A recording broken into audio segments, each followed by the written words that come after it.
Спортта үлкен жеңістерге де, ренішті жеңілістерге де орын бар. Кейде жеңістер мен жеңілістер ұятсыз болады. Бүгін біз спорттағы ең ұятсыз сәттерді қарастыратын боламыз. Сеніңіздер, хейтерлер осы ұяттарды бүгінгі батырларға ұзақ уақыт бойы естеріне түсіріп жүреді.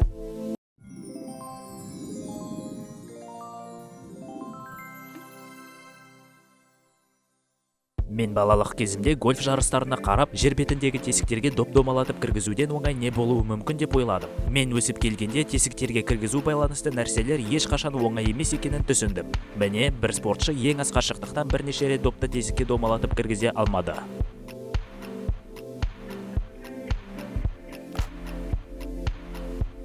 Жарнамалық роликті түсіру кезінде қазіргі заманның ең танымал теннисшісі Мария Шарапова және Новак Джокович ұятқа қалды. Новак құмыраны басына қойды, ал Мария оны қағып кетуі керек еді.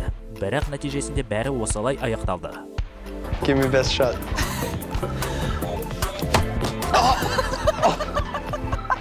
Қақпашы үшін аяқтың арасынан доп өткізіп алу өте ұят нәрсе, солай емес пе? Жоқ, бір деңгейге жоғары ұят бар. Голды ауттан жіберіп алу.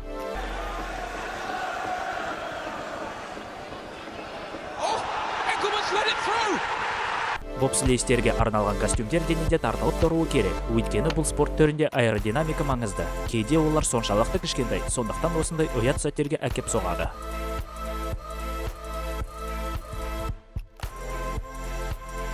Тек киім-кешектері ұятқа себеп болуы мүмкін. Оған қоса матч кезінде дамбалдары түсіп жатыр.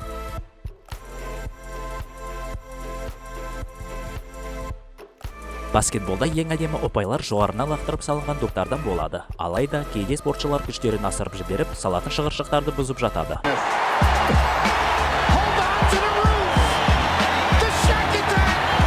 Криштиану Роналду тамаша футболшы, бірақ менің ойымша, оған сәл еркектік жетіспейді. Әйтпесе, мұндай құлдырауды қалай түсінуге болады? Өтірікші.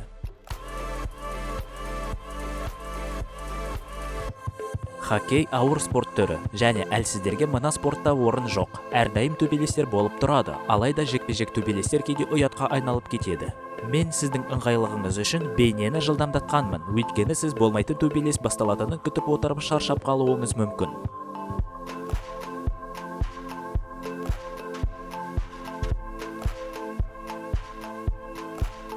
Мен осы видео сіздерге ұнағанына сенімдімін. Олай болса, лайк басып, менің Саяхат YouTube арнама жазылыңыздар.